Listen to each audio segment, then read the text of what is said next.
해서 퀴즈를 냈습니다. 런던에서 맨체스터까지 가는 가장 빠른 길이 뭐냐. 수많은 사람들이 공모를 했거든요. 그런데 1등으로 뽑힌 답변이 좋은 친구와 함께 가는 것. 저는 친구와 함께 가는 것이라고 알고 있었거든요. 근데 제 친구가 그 깨톡으로 보내준 글을 다시 보니까 좋은 친구라고 나오는 거예요. 좋은 친구.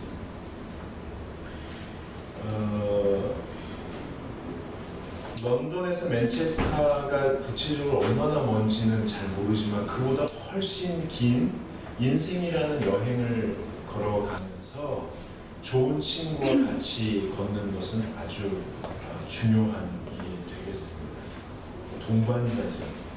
근데 동반자의 필수 조건은 공감이라고 합니다. 동굴에 친구가 들어가 있으면 야, 너 어디 빨리 나와. 왜 거기 들어가 있어? 이러는 게 아니고 같이 들어가서 머물러 있을 수 있고 또 오늘같이 비 오는 날에는 비 맞고 돌아다니면 야, 너 왜 비 맞고 돌아다녀? 들어와. 그게 아니고 같이 비를 맞아줄 수 있는 그런 공감이 아주 중요하다고 이야기합니다. 여러분이 잘 아는 그 베토벤에게 있어서 공감하는 동반자로서 어머니가 계셨다고 합니다. 베토벤이 아주 어릴 때요, 우리나라로 말하는 초등학교 시절에 아침에 학교를 안 가고 비가 막 내리는데 바깥에 쭈그리고 앉아가지고 이렇게 있더래요. 엄마가 야, 너 왜 학교 안 가고 거기 있어? 비 맞고 들어와! 감기가 뭐 이렇게 한 게 아니고 베토벤 그 어린 아이 옆에 이렇게 앉아서 어깨 동무를 하고는 자연이 들려주는 교향곡을 듣고 있구나 이렇게 얘기했대요. 그러니까 베토벤이 뭐라고 하냐면 엄마 빗방울이 노래를 해요. 새들도 함께 하고요. 빗방울을 맞이하는 나뭇잎들이 춤추며 자기 소리를 해요. 이러면서 계속 얘기를 했다고 해요. 이런 공감하는 동반자들은 우리에게 가까이 있는 분들뿐만 아니라 동시대를 살아가는 모든 사람들이 사실은 동반자 아니겠습니까? 여러분들이 보신 분이 혹시 있을지 모르겠는데 제가 동영상을 지난주에 하나를 봤는데요. 계속 친구들에게 추천이 들어오더라고요. 근데 제가 한번 보니까 이런 겁니다. 어떤 여학생이 교복을 입고 제가 볼 때는 마로니에 공원 같은데 맞는지 모르겠습니다. 벤치에 앉아서 옆에 앉아있는 모르는 언니, 아줌마, 할머니한테 이렇게 얘기하는 거예요. 저 고3인데 너무 힘들어요. 그러면서 약간 흐느끼면서 저 한 번만 안아주세요. 그런 거예요. 모르는 분들한테. 근데 어떤 언니가 꼭 끌어안아 주는 거예요. 너무 힘들지. 막 우는 거예요. 나중에 이 연기인데요. 안아주니까 더 울음이 났대요. 근데 더 막 우니까 잠깐만 있어. 하더니 물을 사다 가지고요. 그리고 좀 있다가는 그 언니가 연락처를 주면서 오늘같이 힘든 나는 언제나 연락해야 된다. 이러는 거예요. 또 다른 분은요. 그분도 이제 여자분인데 저 고3인데 너무 힘들어서 그래요. 막 울면서 저 한 번만 안아주세요. 그러니까 그 사람이 주섬주섬 가방을 막 매는 거예요. 그래서 쇼핑백이랑 무슨 뭐 겉옷 같은 걸 다 걸치더니 일어나더라고요. 그러더니 싹 돌아서 꼭 끌어안고 손을 잡아서 야, 너 밥 안 먹었지? 일어나면 밥 먹어야 돼. 밥 사줄게 가자. 그런 거죠. 그리고 어떤 중후한 아줌마가 있었는데요. 그 아줌마가 꼭 끌어안아주면서 고3이야 힘들지. 우리 아들놈도 고3이야. 다 지나갈 거야. 다 지나갈 거야. 이렇게 도닥거려 주는 거예요.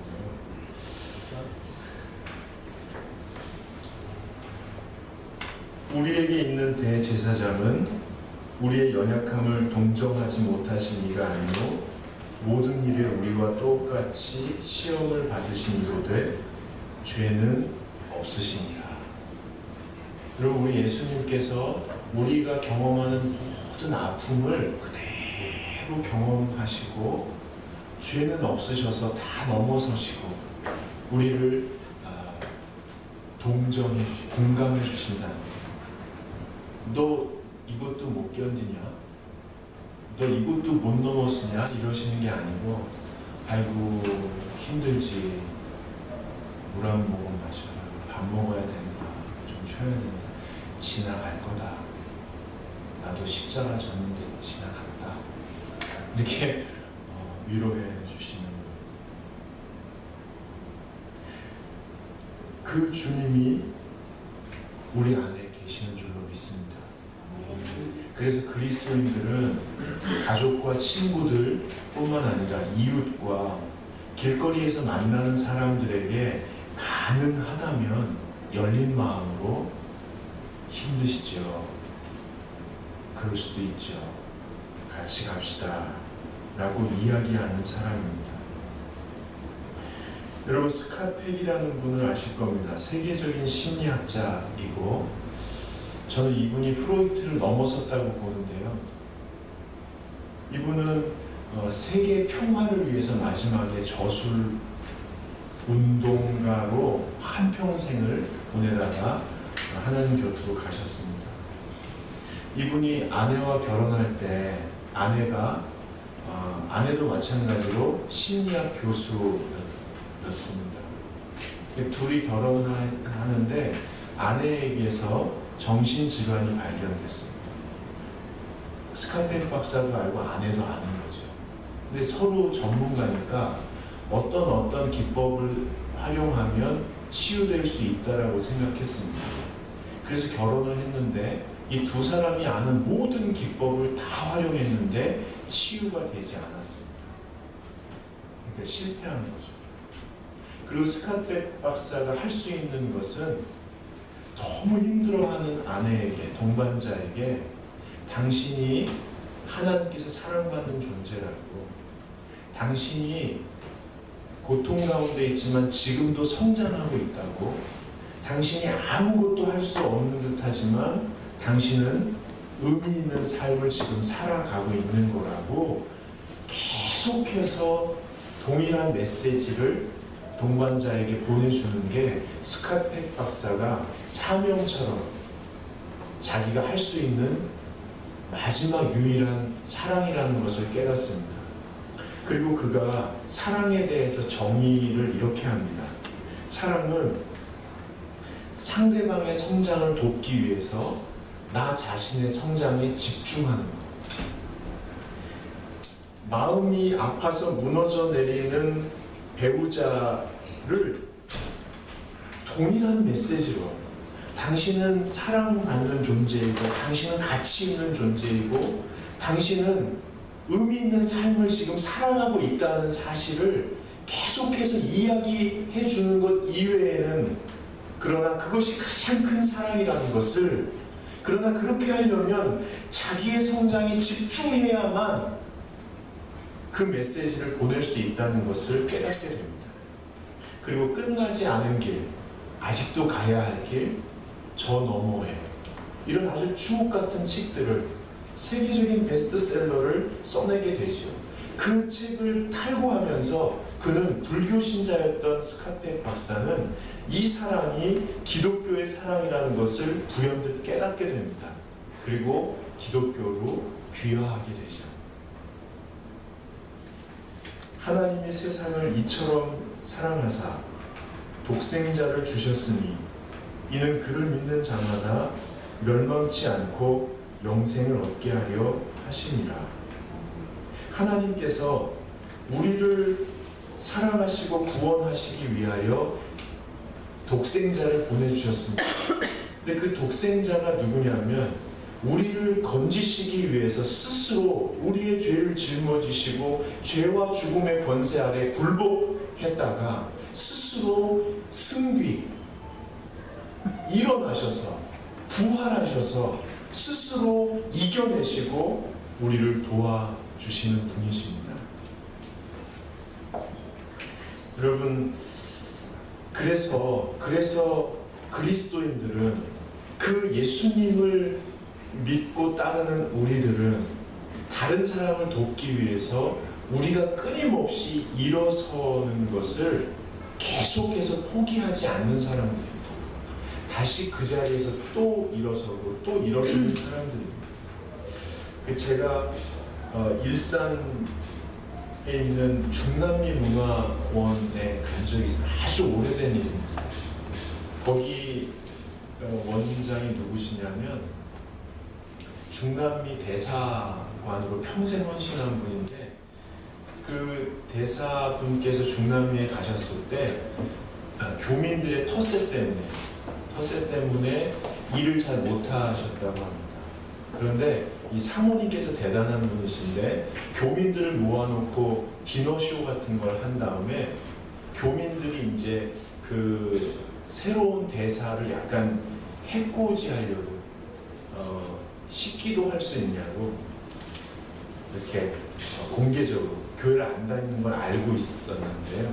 우리는 교민들 옛날이니까 신앙으로 뭉쳐있는 데인데 비신앙인이 와가지고 우리를 뭐 돕겠다고 식기도 할 수 있냐고 공개적으로 물어봤는데, 사모님이 우리 날마다 식기도 한다고 하면서 대사한테 식기도를 시킨 거예요. 근데 대사가 얼떨결에 기도를 했는데 마지막에 예수님의 이름으로 기도합니다를 안 붙인 거예요. 당황해서 그런 게 아니고 교회를 한 번도 간 적이 없죠.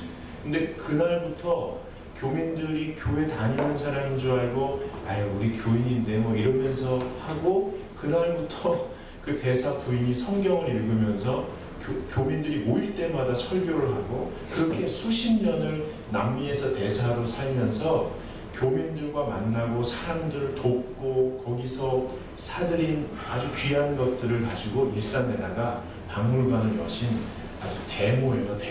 덩치도 이만해가지고 경험이 아주 많은 분이죠.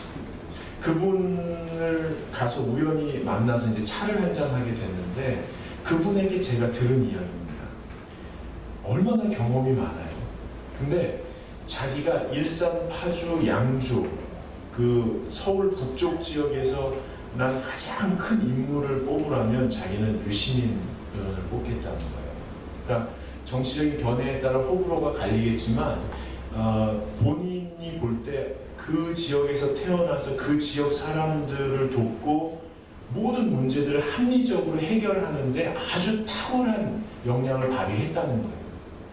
그 정도 됐으니까 그 지역에서 국회의원이 돼서 뭐 정치도 했겠죠. 그런데 제가 그 사람한테만 들은 게 아니고 일산이나 파주 지역에 갔을 때 그런 얘기를 많이 들었거든요. 그런데 어느 날 갑자기 유시민 의원이 정치를 접습니다.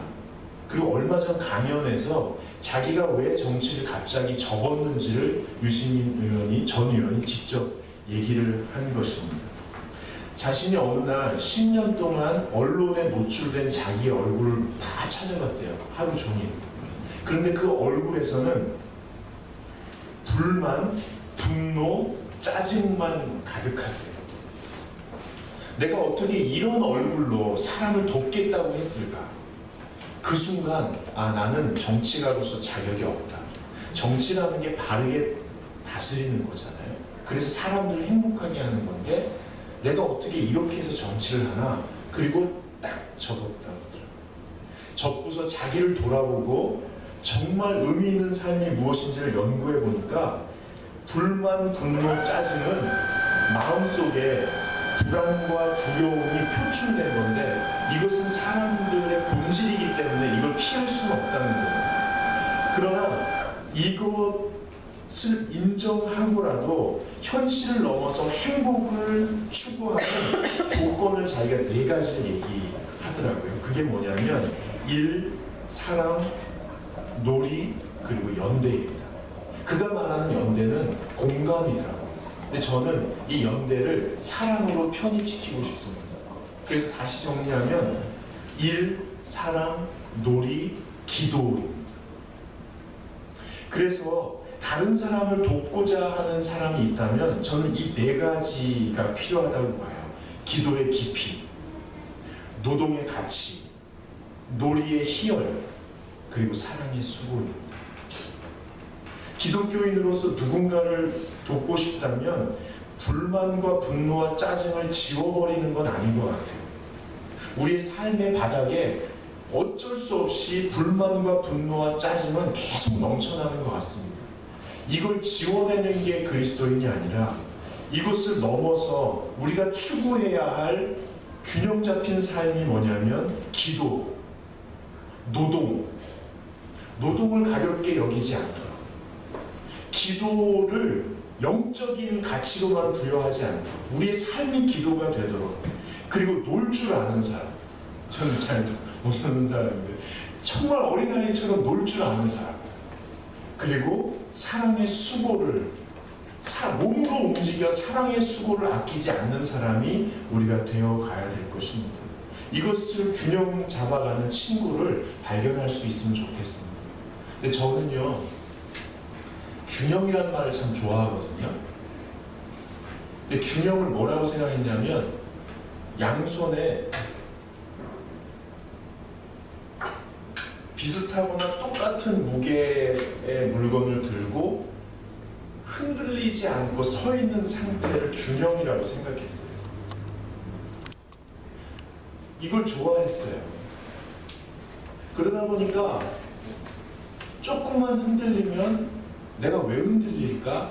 뭐 때문에 흔들릴까? 흔들리면 안 되는데 무엇이 나를 흔들게 하는가를 분석하고 스스로를 아주 못살게 굴었죠. 그 문제를 해결하기 위해서 집요하게 파고들고 해결되지 않으면 못 견디고 균형 잡아야 되는데, 근데 거기서 끝나는 게 아니고요. 다른 사람을 보는 시선도 그렇다는 거예요. 왜 흔들리지? 저 사람은 왜 흔들릴까? 뭘 도와줘야 되나? 뭘 고쳐야 되나? 이런 식으로 보는 거예요. 모든 상황도 마찬가지고. 그러니까 나도 못 살게 굴고 다른 사람도 못 살게 굴고 모든 상황도 못 살게 구는 거예요. 근데 제가 이 균형에 대해서 새로운 관점을 갖게 됐는데요. 하워드라는 교수가 사경을 헤매며 6개월을 병상에 누워있다가 깨어납니다. 기적적으로. 그리고 자기가 평생 연구했던 것 중에 인생에 있어서 가장 중요한 것 12가지 지혜를 묶어서 낸 책이 하워드의 선물입니다. 이번 달 그 추천 도서 중에 하나인데요. 저한테 빌려보시면 됩니다. 안 보신 분은 꼭 빌려보시면 되고, 이지원 목사님도 지난주에 구입하셨거든요. 목사님 빌려주실 거죠? 목사님이 얼마나 빌려주시는가요? 빌려서 보시고 가능하면 구입해서 보시고 이것을 꼭 좀 읽어보시면 좋겠어요. 시원분은 제 얘기를 듣고 계십니까? 진심으로 들으시니 그걸 꼭 한번 읽어보시면 좋겠어요. 근데 거기서 뭐라고 하냐면요, 하워드의 선물, 거기서 12가지 지혜 중에 제일 핵심을 균형이라고 잡는 거예요. 제 눈이 번쩍 띄었죠. 제가 좋아하는 개념이니까. 근데 하워드는 뭐라고 얘기하냐면요, 곤봉 알죠? 그 소년제 선수의 향유, 곤봉, 이만한 거. 7개의 곤봉을 저글링하는 거. 벌써 어지럽죠? 7개의 곤봉을 저글링을 하면서 거기서 끝나는 게 아니고 외줄을 타고 걸어가는 거. 이게 균형이라는 거예요. 떨어뜨리고 심지어 떨어지고 그러면 가서 죽고 떨어지면 기어 올라서 흔들리면서 떨어뜨리고 떨어지고 끊임없이 흔들리면서 조금씩 앞으로 나갔다가 떨어뜨리면 다시 돌아와서 죽고, 이게 인생의 균형이라고 다 얘기를 하는 거예요. 여러분, 이분이요, 우리가 잘 모르지만 전 세계의 공동체 대표들의 그루 같은 분이에요. 이분이 평생을 연구하다가 죽음의 고비를 넘어선 다음에 깨달은 이 균형의 개념을 제가 받아들입니다. 그러나 제 머리로만 받아들이지 몸은 아직 못합니다.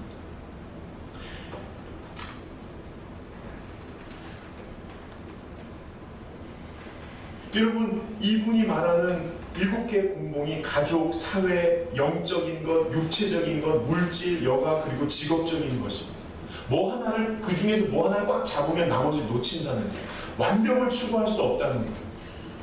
지혜로운 사람은 인생에 한계가 있고 내가 최선을 다해도 끊임없이 흔들리고 떨어뜨리고 떨어지는 컨디션을 유지 한계 이 모양이지만 최고의 컨디션을 유지하기 위해서 토요일날 일찍 자고 또 혼자 밤 쓰고 가족들이 다 배려해줘요. 9시면 제가 딱 들어가서 딱 자고 옷도 쫙 걸어놓고 아침에 딱 입고 쫙 하려고 근데 어제 집안에 무슨 행사가 있어서 조금 늦게 잠들었는데 늦게 좀 피곤하게 이렇게 하는데 1시쯤 되니까 창밖에서 미친놈 또라이 동네 또라이들이 막 고래고래 소리를 지르고 막 술 퍼먹었는지 노래하고 춤추고 파닥거리고 그래가지고 몇 주 전에도 그랬거든요. 그래가지고 그때는 이보시오 잡시다 그러니까 죄송합니다 그러고 이제 다 흩어졌는데 이번에는 또 그러면 좀 그러고 가만히 있는데 민원이 들어갔나 봐요. 그래서 죄송합니다 어쩌고저쩌고 하더니 싹 사라졌는데 그래가지고 그때부터 잠이 깬 거예요. 제가 보기와 달리 예민하거든요. 그래가지고 한 3시 반쯤 됐나? 싹 잠들고 또 잠드는 순간 이거다 그런 거 있잖아요. 이거다. 드디어 그럼 몇 시간 더 잘 수 있으니까. 근데 또 그 미친놈들이 와가지고 막 그러는 거야. 그래서 내가 막 소리를 지르고 싶었는데 얼굴이라도 봐야겠다. 그리고 바깥으로 나갔어. 어제 비 왔잖아요. 그랬더니 찬역이 많아요. 애들이 한 4명이서 막 럭비 선수처럼 막 뛰어다니고 그 창문 밑에서. 그리고 가가지고 뭐 하는 사람들이요. 죄송합니다. 아니 뭐 하는 사람들 입주민입니다. 왜 그러는 거예요? 죄송합니다. 민원이 들어갔는지 경비업체가 오니까 죄송합니다. 그러더니 갔어요. 경비업체 직원이 저한테 그러더라고요. 죄송합니다. 죄송합니다. 당신이 죄송할 게 없지요. 당신 일하는 건데. 그랬더니 그분이 그러더라고요. 여기서 민원이 들어와서 쫓아내면 저쪽 단지로 가서 그러고서 12시부터 지금까지 돌아다니는 거예요. 어떻게 해야 될지 모르겠어요. 이게 지금 한 달 반 상간으로 일어난 일이거든요. 제가 이 생각이 저 경찰에 신고해야 되나? 아니면 입주민이라고 그러니까 부모를 물색 찾아내가지고 가서 얘기를 해야 되나? 아니면 옛날처럼 해버려야 되나? 별의별 생각이 집으로 돌아가서 막 드는 거예요. 왜냐하면 주일날에 최고의 컨디션을 위해서 모든 걸 통제하고 배려를 받고 딱 캡슐 같은 데 들어가 있는데도 이런 변수가 생기는 거예요. 근데 내가 왜 저 사람들까지 통제해야 되는가? 그럴 수도 있지. 지금 반년 동안 2번 있으면 앞으로 반년 동안 2번만 겪으면 될 일인데 이걸 왜 근본적으로 뿌리 뽑으려고 하나? 미친놈들, 또라이 중에 착한 또라이들이 있네. 그냥 나가야겠다. 이런 생각을 하니까 마음이 좀 편해지더라고요. 여러분 균형이 이런 겁니다. 통제할 수 없을 때도 있고 애써도 안 될 때도 있고 떨어뜨릴 때도 있고 깨질 때도 있고 주워 담아야 되고 이런 걸 그냥 인정하는 것 이것이 지혜입니다. 오늘 성경에 보면 20절을 한번 보시죠. 지혜로운 자와 동행하면 지혜를 얻고 성경에서 말하는 지혜로운 자는 자신의 한계와 자신의 협소함 야곱은 자신이 먼지 같다고 자신이 벌레 같다고 얘기합니다. 자신의 협소함, 무능함, 자신의 한계를 그대로 인정하는 것. 그리고 이 세상을 책임지시는 하나님 앞에 엎드릴 줄 아는 것. 그래서 태초에 천지를 창조하시는 그 하나님이 오늘 아침에도 거룩한 말씀으로 당신의 계획대로 천지를 새롭게 창조하신다는 사실을 그대로 인정하는 사람이라는 거예요. 창세기를 읽어보면 하나님께서 하루하루 천지를 창조하시는데 급하지도 않고 게으르지도 않게 조급하지도 않고 늘어지지도 않게 하나님의 페이스대로 천지를 창조해 가십니다. 오늘도 이 시간과 공간 속에서 하나님의 온전한 섭리에 따라 하나님의 창조를 이루어 가고 계신다는 사실을 그대로 인정하고 받아들이는 사람이 지혜로운 사람이라고 성경은 이야기합니다. 그래서 아침에 일어나면, 아니 매 순간 오늘은 하나님께서 우리의 시공간 안에서 무엇을 창조하고 싶어 하시는지를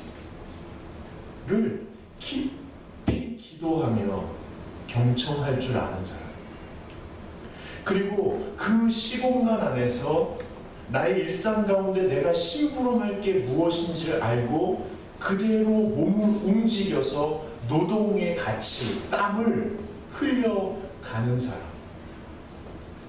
그럼에도 불구하고 모든 것을 책임지시는 하나님 앞에 어린아이처럼 마음껏 뛰어놀 줄 아는 사람.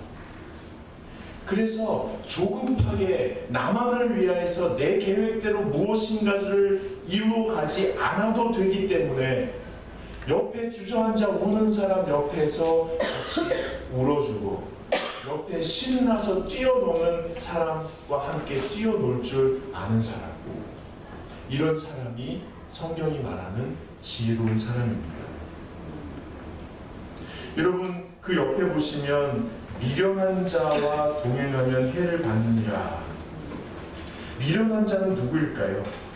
그 미련한 자, 즉 사귀지 말아야 될 친구가 누구일까요?를 찾아봤거든요, 제가. 근데 홍콩에 제일 부자가 있대요. 홍콩에서 우리가 1달러를 쓰면, 혹시 가시게 되면 1달러를 쓰면 그 중에 5센트는 그 사람한테 들어가는데요. 그 사람이 얼마나 영향이 있는 사람이에요. 그 사람이 얘기하는 거예요. 이런 사람과는 사귀지 마라 6종류. 이런 사람과는 동업하지 마라 7종류. 이렇게 보니까요, 빠져나갈 사람이 없더라고요. 이제 이건 설교에서 하면 안 되겠다. 다 못 사귈 사람 되겠다. 이렇게 해서 말았어요. 근데 이건 얘기할 수 있어요. 지혜로운 자와의 반대, 즉 다 아는 듯이 얘기하는 사람, 그리고 다 할 수 있는 것처럼 얘기하는 사람, 그리고 늘 심각한 사람, 놀 줄 모르는 사람, 그리고 늘 가르치려고 하는 사람. 공감하는 게 아니고 사랑하는 게 가르치려고. 요 4개 다시 한번 얘기할게요. 다 아는 듯이 말하는 사람, 다 할 수 있는 듯이 말하는 사람, 늘 심각한 사람, 늘 가르치려 드는 사람. 해보니까 딱 나고. 하여튼 목사들은, 우리 이주영 목사님 빼고 목사들, 전도사님 빼고 목사들은 다 하는 듯이 다 할 수 있는, 내가 기도하면 다 된다. 그리고 늘 심각하게 가르치려고 하는 거예요. 근데 어떻든 제가 보니까 놀겠다고 모인 사람들이 있거든요. 한번 걸판지게 놀아보자 하고 모여가지고는 다 아는 듯이 얘기하고 다 할 수 있는 듯이 얘기하고 심각하게 가르치려고 하는 그 사람들이 모인 데가 보니까 술자리더라고요. 그렇지 않아요? 술자리 모이면 허세를 부려요. 다 할 수 있는 듯이, 다 하는 듯이, 다 해주고. 뭐 여러분이야 술자리 가끔 가던가 안 가시던가 그러겠지만, 그거는 경계하셔야 될 것 같아요. 내가 다 해줄게. 이런 사람은 경계해요. 그 너한테만 하는 얘기인데, 요 두 경계하셔야 됩니다. 이런 미련한 사람들, 자기 한계를 모르고 허세 부리는 사람들하고 같이 하면 분명히 해를 당한다는 거예요. 그러면 지혜로운 사람과 동행하면 뭘 얻는다고요?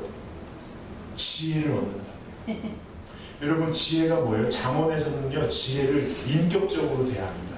지혜를 사랑하세요. 지혜를 찾으세요. 지혜를 만나세요. 지혜와 하나 되세요. 솔로몬이 이 잠언을 통해서 우리에게 인도하는 것은 지혜로운 삶인데요. 그 지혜에 누가 있냐면 예수 그리스도가 계십니다. 그래서 예수 그리스도가 곧 지혜라고 하고요. 예수 그리스도를 모신 사람만이 여호와를 경외할 수 있습니다. 여호와를 경외한다는 것은 여호와를 우러르고 높이는 건데요. 원래 높은 주님을 어떻게 우리가 높여요? 이 천장은 고정되어 있는데 천장을 높이는 방법이 뭡니까? 우리가 낮아지는 겁니다. 여호와를 경외하는 것은 어떻게 가능해요? 예수님을 모셔드리고 예수님과 동행하고 예수님을 생각하고 묵상할 때에만 우리의 한계를 인정하고 주님 앞에 엎드릴 수가 있습니다. 혈루증 앓던 여인이 기어서라도 가서 예수님의 옷을 만진 것처럼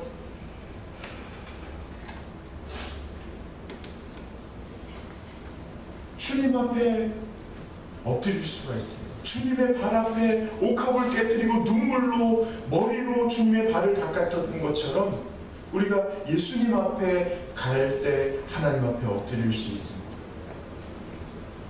지혜를 얻고 예수님과 함께 할 때에만 우리는 진정으로 우리의 한계를 인정하고 하나님의 하나님 되심을 인정하는 참된 삶을 살아갈 수가 있습니다. 예수님을 얻는다는 게 뭘까요? 무조건적인 사랑을 우리가 경험하는 거예요.